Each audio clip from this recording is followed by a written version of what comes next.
Hello friends. In our first grammar lesson, we talked about adjective phrase.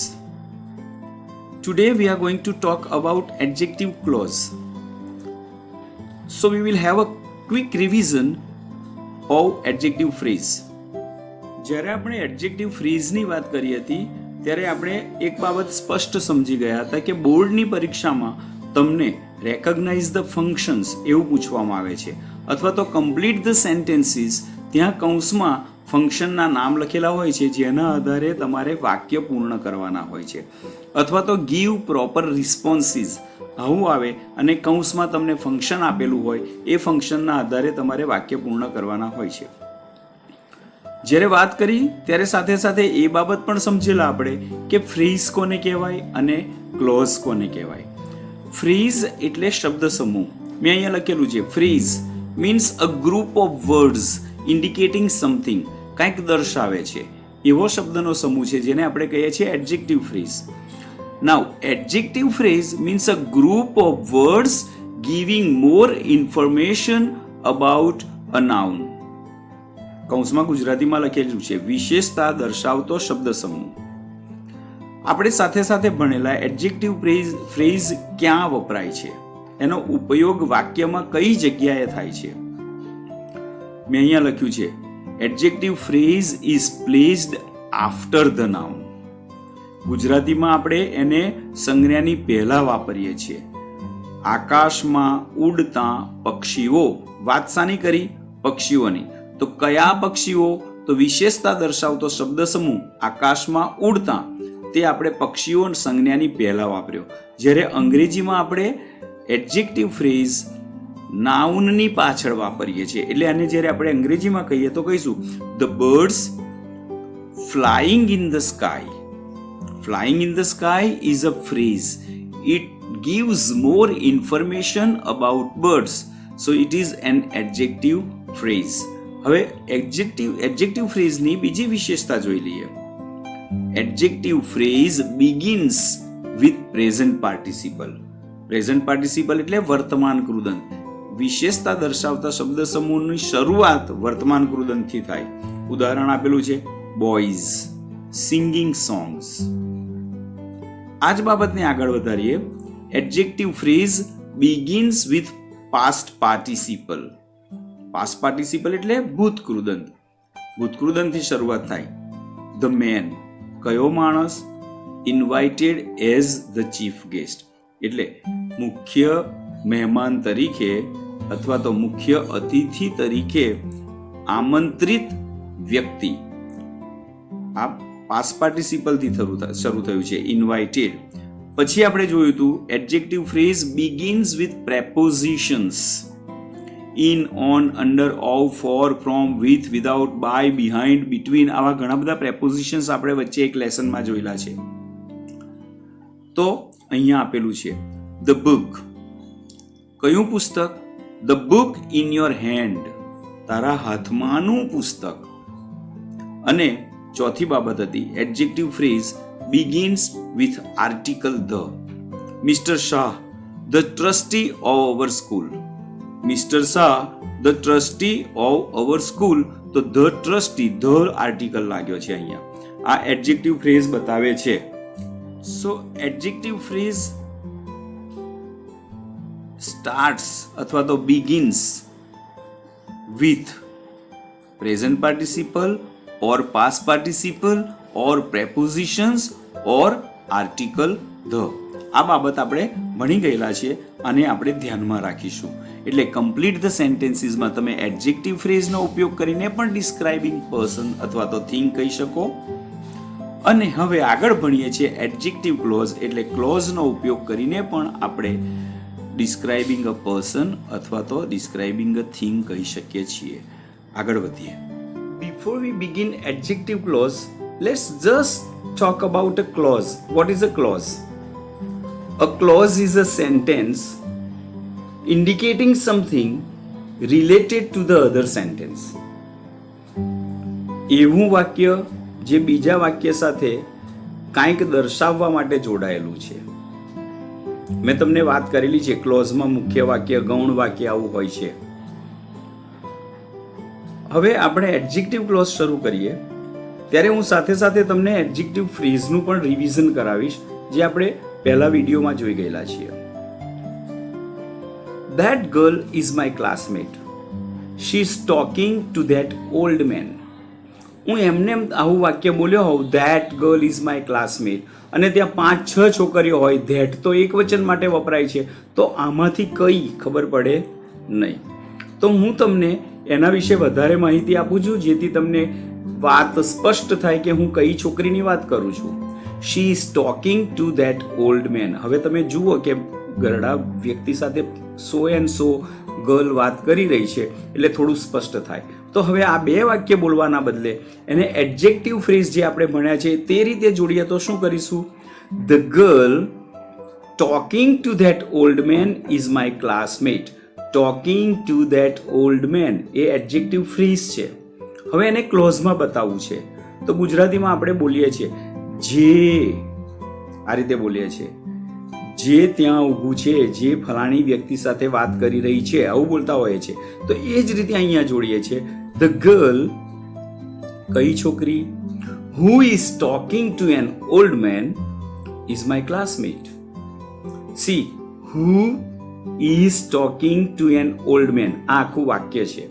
ક્યાં વપરાયું છે? જે સંજ્ઞાની વાત કરવામાં આવી છે તે સંજ્ઞાની બરાબર પાછળ, જે સંજ્ઞાની વિશેષતા દર્શાવવામાં આવી છે તે સંજ્ઞાની બરાબર પાછળ. બીજું વાક્ય જોઈએ. Those boys live in my society. કયા છોકરાઓ? Those, પણ ત્યાં તો બહુ બધા છોકરાઓ છે, તો એમાંથી કયા? તો હું વધારે સ્પષ્ટ કરું છું. They are teasing the lion. Tease, છંછેડવું, પરેશાન કરવું, આ અર્થ છે. આ બે વાક્યને જોડવા છે તો એડજેક્ટિવ ફ્રેઝથી આપણે જોડીશું તો શું કરીશું? The boys teasing the lion live in my society. પણ એડજેક્ટિવ ક્લોઝ બતાવવો છે તો હું શું કહીશ? Those boys who are teasing the lion live in my society. Who are teasing the lion. Who કર્તાના સ્વરૂપે, are teasing ક્રિયાપદ બને છે અને કર્મ છે the lion. આ આખું વાક્ય જે સંજ્ઞાની વાત કરી છે તેની પાછળ વપરાયું છે. આગળ જોઈએ. I saw the man. He attacked the old woman. હું એમને આવીને તમને કહું કે મેં માણસને જોયો તો તમને ખ્યાલ આવશે હું કયા માણસની વાત કરું છું? નો. You will ask for an explanation કે ભાઈ સમજાવો તમે કોની વાત કરો છો. તો instead of speaking two sentences હું બે વાક્ય બોલી શકીશ, સોરી એક વાક્યમાં જણાવી શકીશ. I saw the man who attacked the old woman. See, અલ્પવિરામ બાય મિસ્ટેક મુકાયેલું છે, ત્યાં અલ્પવિરામ આવશે નહીં. I saw the man, મેં તે માણસને જોયો. કયા? કે જેણે પાછળના વાક્યની ક્રિયા કરી. Who attacked the old woman. Next sentence. Mr. Pandya arranged a meeting. કેટલા બધા મિસ્ટર પંડ્યા હોય, આમાંથી કયા? તો આપણે કહીશું Mr. Pandya, who is the chairman of our society, arranged the meeting. There is a mistake. Who is not written. This is adjective phrase. એને ક્લોઝમાં આપણે કન્વર્ટ કરવું હશે તો who is the chairman આ રીતે વાક્ય લખવું પડશે. અહીંયા ભૂલ છે. Please correct it while writing. Call the boy. He disturbed the class. Go and call the boy. He disturbed the class. કયા છોકરાને બોલાવવાની વાત કરી છે? તો જોડીએ તો શું કરીશું? Call the boy. કયા છોકરાને બોલાવવાનો? Who disturbed the class. હવે આ બાબત આપણે ફરીથી વાક્ય જો તમે વાંચશો તો તમને ખ્યાલ આવશે કે જે વ્યક્તિ વિશે વાત કરી છે તેની વિશેષતા દર્શાવતું વાક્ય લખીએ છીએ તો હુનો ઉપયોગ કર્યો છે. જ્યારે આપણે હુનો ઉપયોગ કરીએ છીએ તો હું તે કર્તા સ્વરૂપે છે કે જે પાછળની ક્રિયા કરે છે. તો એ કર્તા સ્વરૂપે છે તે આપણે યાદ રાખીશું. અને હું વ્યક્તિની વિશેષતા દર્શાવવાની હોય ત્યારે હુનો ઉપયોગ થાય છે. આ બાબત પણ ધ્યાનમાં રાખીશું. Now let's see some different types of sentences. They are also clauses, adjective clauses describing person or thing. That book is mine. Which book? પેલી book. પણ પેલી તે કઈ? તો હું શું કહીશ? It is lying on your desk. Okay, these are two sentences. આને જોડવા છે તો હું શું કરીશ? The book which is lying on your desk is mine. તો અહીંયા મેં which કેમ વાપર્યું એ તમારે વિચારવાનું છે. પછી આપણે છેલ્લે એની વાત કરીએ છીએ કે જે હું વાપરતા હતા ત્યારે પણ કે જે કહેતા હતા, અહીંયા પણ કે જે જ કહીએ છીએ તો મેં which વાપર્યું છે. The book which is lying on your desk is mine. આમાં મુખ્ય વાક્ય કયું છે? The book is mine. પુસ્તક મારું છે એ વાત હું કહેવા માંગુ છું.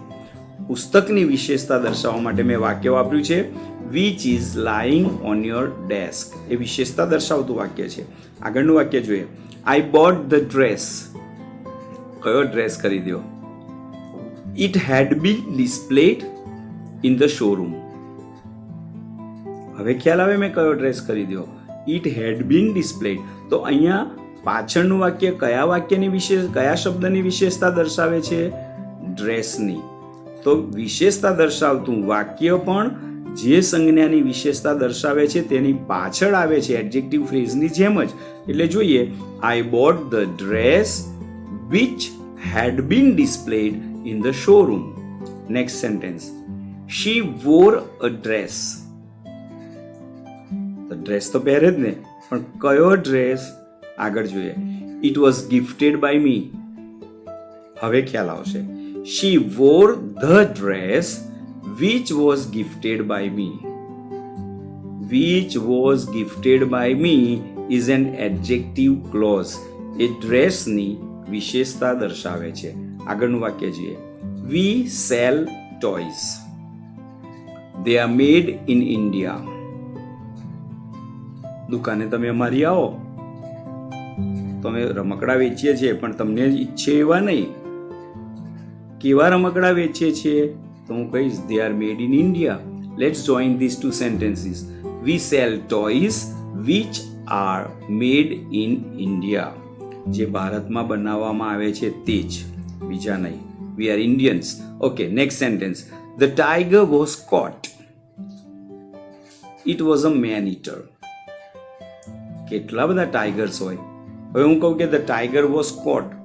So will you be able to make out which tiger I am talking about? No. So I add one sentence to give you more information about the tiger. Now instead of speaking two sentences, I can tell the same thing in one sentence. The tiger, which was a man-eater, was caught. Yes. હવે આગળ આપણે જ્યારે વ્યક્તિની વાત કરતા હતા ત્યારે જોયું કે આપણે હુંનો ઉપયોગ કર્યો છે. એટલે વ્યક્તિની વિશેષતા દર્શાવતું વાક્ય હોય છે ત્યારે હુંનો ઉપયોગ કરીએ છીએ. મનુષ્યની વિશેષતા દર્શાવતું વાક્ય હોય તો હુંનો ઉપયોગ થાય છે. જ્યારે વસ્તુ, પ્રાણી, બાબતની વિશેષતા દર્શાવીએ છીએ તો વીચનો ઉપયોગ કરીએ છીએ. આ બાબત આપણે ધ્યાનમાં રાખીશું. Let's see sum more sentences. All is not gold. It glitters. Glitter એટલે ચમકવું, શાઇન. ઓકે, અહીંયા એક પ્રશ્ન થાય. ઓલની પાછળ ઇઝ આવે? વિચારો તો. યસ, આ પ્રશ્ન આપણને થાય છે. ઘણી વ્યક્તિઓને આ સમસ્યા હોય છે. ગુજરાતીમાં આપણે ઓલ એટલે બધા કહીએ છીએ, પણ જો જથ્થો હોય તો તેનો અર્થ આપણે શું કરીશું? બધું. તો બધું એક વચન થાય. એટલે ગુજરાતીમાં આવી કહેવત છે, ચમકે તે બધું સોનું હોતું નથી. એ જ વસ્તુ છે અંગ્રેજીમાં. All that glitters is not gold. આ કહેવત છે. તો અહીંયા મેં ધેટનો ઉપયોગ કર્યો છે. વિચ પણ વાપરી શકાય, ધેટ પણ વાપરી શકાય. સામાન્ય રીતે આવી રીતે કહેવતમાં જ્યારે આપણે બોલીએ છીએ ત્યારે ધેટનો ઉપયોગ કરીએ છીએ. ધેટ હું અને વિચના બદલે વાપરી શકાય છે. એ જ બાબત અહીંયા સમજવાની છે. ઘણી વખત હું અથવા વિચ નહીં વાપરી અને ધેટનો ઉપયોગ કરીએ છીએ. સામાન્ય રીતે નાન્યતર જાતિ હોય અને ધાતુની વાત કરતા હોઈએ અથવા બાબતની વાત કરતા હોઈએ તો ધેટ જ વપરાતું હોય છે. પણ ઘણી વ્યક્તિઓ વ્યક્તિ માટે પણ ધેટ વાપરે, પ્રાણી વસ્તુ માટે પણ ધેટ વાપરે, તો ઇટ ઇઝ અલાઉડ અને એ સમજી શકાય તેવું છે અને તે સ્વીકાર્ય છે. આ બાબત ધ્યાનમાં રાખીશું. તે બાબત સમજાવવા માટે જ આ વાક્યો લીધા છે. Don't wear the clothes. હવે આવી કોઈ સૂચના નથી, ધ્યાન રાખજો. વસ્ત્રો તો પહેરવાના જ છે. કયા વસ્ત્રો નથી પહેરવાના? They don't suit you. તે તમને સૂટ નથી થતા. તો ગુજરાતીમાં કહેશો તો શું કહેશો? તમને સૂટ ન થાય તેવા વસ્ત્રો ન પહેરશો, જામે નહીં તેવા વસ્ત્રો ન પહેરશો. તો એને જોડવું છે don't wear the clothes that don't suit you. તો વિચ પણ વાપરી શકાય, ધેટ પણ વાપરી શકાય. Wake up the boy. વેકઅપ એટલે જગાડવું. હી સ્લીપિંગ. તો આ વાક્ય આપણે બોલીએ, આમ બોલીશું, wake up the boy who is sleeping, or you can say wake up the boy that is sleeping. Next sentence, he threw away the toys, they were imported. તમને યાદ હશે સ્વદેશી ચળવળમાં આપણે વિદેશી વસ્તુઓની હોળી કરી હતી. જો અહીંયા એવું છે, he threw away the toys, they were imported. Let's join these two sentences. He threw away the toys that were imported. So, who અથવા which ની જગ્યાએ that નો પણ ઉપયોગ થતો હોય છે. આ બાબત આપણે યાદ રાખીશું. પરીક્ષામાં combine the sentences, join the sentences આવો પ્રશ્ન આવે છે ત્યાં adjective clause વાપરવાનો હોઈ શકે, એટલે આ શીખી લીધેલું વધારે હિતાવહ રહેશે. હવે પરીક્ષાના સંદર્ભમાં એક બાબત સમજી લઈએ કે બંને વાક્યનો કર્તા એક જ વ્યક્તિ હોય છે, અથવા તો એક વાક્યનો કર્મ બીજા વાક્યનો કર્તા હોય છે. ત્યારે આપણે who, which કે that નો ઉપયોગ કરીએ છીએ. એટલે અહીંયા તમે જુઓ, ડોન્ટ વેર ધ ક્લોથ્સ, બીજું વાક્ય બોલું છું. વસ્ત્રો, કયા વસ્ત્રો? વસ્ત્રો એ કર્મ છે, તો એક વસ્ત્રો કર્મ બીજા વાક્યનો કર્તા છે ધે. તો અહીંયા હું which નો ઉપયોગ કરીશ અથવા that નો ઉપયોગ કરીશ. Don't wear the clothes which અથવા that ડોન્ટ suit you. છેલ્લું વાક્ય જોઈએ. he threw away the toys. અહીંયા toys કર્મ છે, એ જ toys બીજા વાક્યનું કર્તા છે. બીજું વાક્ય વિશેષતા કોની બતાવે છે? ટોયઝની. તો જેની વિશેષતા દર્શાવી છે તે બીજા વાક્યના કર્તાના સ્થાને છે, તો આપણે who, what કે which નો who, which કે that નો ઉપયોગ કરીએ છીએ. Now let's see some more sentences. These are different sentences. શરૂ કરીએ. The woman is crying. અહીંયા વાત કોની કરી છે? The womanની. Her baby is lost. બીજા વાક્યમાં કોની વાત કરી છે? Her baby. Her means whose baby? The woman's baby. આ બે વાક્યને આપણે જોડવા છે, તો કઈ રીતે જોડીશું? The woman whose baby is lost is crying. મુખ્ય વાક્ય આ છે, the woman is crying. આપણે માહિતી કોઈને આ જ આપવા માંગીએ છીએ, the woman is crying. વિશેષતા બતાવતું વાક્ય કયું છે? whose baby is lost. હવે અહીંયા તમે જોશો તો પહેલા વાક્યમાં કરતા ધ વુમન છે, બીજા વાક્યમાં ધ વુમનના રિલેશન વાળી સંબંધમાં આવતી કોઈક વ્યક્તિની વાત કરી છે. તો આવા વાક્યને જોડવું હોય તો મેં whose નો ઉપયોગ કર્યો છે. Next sentence, the police called the man. કયા માણસને બોલાયો? His son had broken the traffic rules. તમારે ધ્યાન રાખવાનું, તમે ટ્રાફિક રૂલ્સ બ્રેક કરો અને તમારા પેરેન્ટ્સને બોલાવે. Be careful. આગળ વધીએ આપણે. The police called the man. His son had broken the traffic rules. Let's join these two sentences. પહેલા વાક્યમાં વાત કરી છે પોલીસ અને મેન. બીજા વાક્યમાં વાત કરી છે his son. His son means whose son? man's son. એટલે અહીંયા બીજું વાક્ય આ માણસના દીકરાની વાત કરે છે, એટલે કયો માણસ? તો માણસની વિશેષતા દર્શાવતું વાક્ય છે. અહીંયા તે વ્યક્તિ અને તેના દીકરાની વચ્ચેનો સંબંધ દર્શાવ્યો છે અને વિશેષતા દર્શાવી છે. તો જોઈએ આ બે વાક્યને કઈ રીતે જોડીશું. The police called the man whose son had broken the traffic rules. Next sentence. We helped the man. His belongings had been stolen. Belongings એટલે તેની મિલકતની માલ મિલકતની વસ્તુઓ, તેની માલિકીની વસ્તુઓ, એને આપણે કહીએ છીએ belongings. તો we helped the man. તમે કયા માણસને મદદ કરી એવું કોઈ આપણને આવીને પૂછે તો શું કહીશું? His belongings had been stolen. હવે આ બંને વાક્યને જોડવા છે તો આપણે શું કરીશું? We helped the man whose belongings had been stolen. અહીંયા જુઓ, પહેલા વાક્યમાં we કર્તા છે અને કર્મના સ્થાને the man છે. તે માણસના સંબંધમાં આવતી બાબતની વાત બીજા વાક્યના કર્તાના સ્થાને છે તો આપણે એને whose વડે જોડ્યું છે. હવે આગળ જોઈએ. The boys can go to play. કયા છોકરાઓ રમવા જઈ શકે? Their work has been over. શાળામાં ઘણી વખત આવું કહેતા હોય છે, કામ પૂરું થયું હોય તે છોકરાઓ રમવા જાય. આ આપણે થોડી ભાષા બોલીએ છીએ એમાં સ્પષ્ટતા નથી હોતી ગુજરાતીમાં. આપણે આપણી માતૃભાષામાં આ બાબતમાં સ્પષ્ટ હોવું જરૂરી છે. જેમનું કાર્ય પૂર્ણ થયું છે તે વિદ્યાર્થીઓ અથવા તે છોકરાઓ રમવા જઈ શકે છે, આમ બોલવું જોઈએ. પણ માતૃભાષા છે ને એટલે we take it for granted અને બધા સમજી જાય છે. But in English we have to be extra careful. The boys, કયા છોકરાઓ? whose work has been over or whose work has been completed can go to play. અહીંયા મુખ્ય વાક્ય છે the boys can go to play. વિશેષતા દર્શાવતું વાક્ય છે જેમનું કાર્ય પૂર્ણ થયું છે તે, whose work has been over. સો જ્યારે આપણે એડજેક્ટિવ ક્લોઝ વાપરીએ ત્યારે જોઈશું કે જો અન્ય વાક્ય એટલે કે બીજું વાક્ય વિશેષતા દર્શાવતું વાક્ય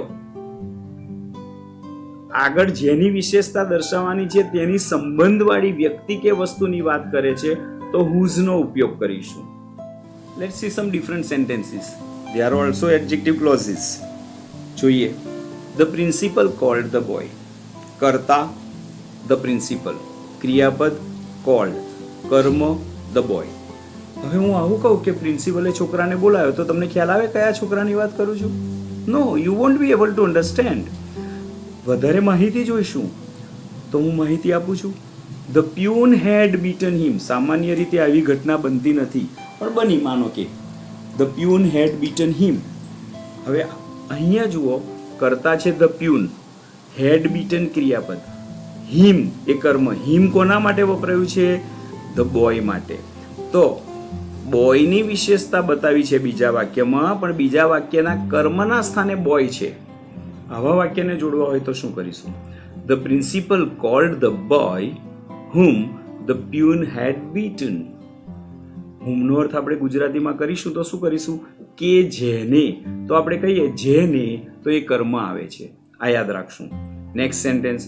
the man died last night. હું એમને આવું વાક્ય બોલી જાઉં, the man died last night, તો તમને ખ્યાલ આવવાનો છે કઈ વ્યક્તિની વાત કરું છું? નો, તમે માહિતી માંગશો તો હું કહું છું you had gifted him a pair of shoes. મેં આગળના વાક્યમાં જે વ્યક્તિની વાત કરી છે તે વ્યક્તિ બીજા વાક્યમાં કર્મના સ્થાને છે. જુઓ, યુ હેડ ગિફ્ટેડ હિમ. હિમ એટલે તેને, તે કોને? આગળ જે વ્યક્તિની વાત કરી તેને. આવા વાક્યને આપણે જોડવું હશે તો શું કરીશું? The man whom you had gifted a pair of shoes died last night.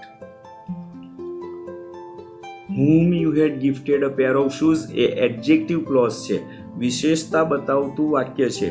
મુખ્ય વાક્ય કયું છે? The man died last night. પણ માણસની વિશે વધારે માહિતી આપવા માટે એડજેક્ટિવ ક્લોઝ વપરાયો છે. Next sentence. Select a student. You admire him or Har. Student can be he or she. So you admire him or her. Let's join these two sentences. કેવા વિદ્યાર્થીને પસંદ કરવાનો છે? જેને તમે એડમાયર કરો છો. Let's see. Select the student whom you admire.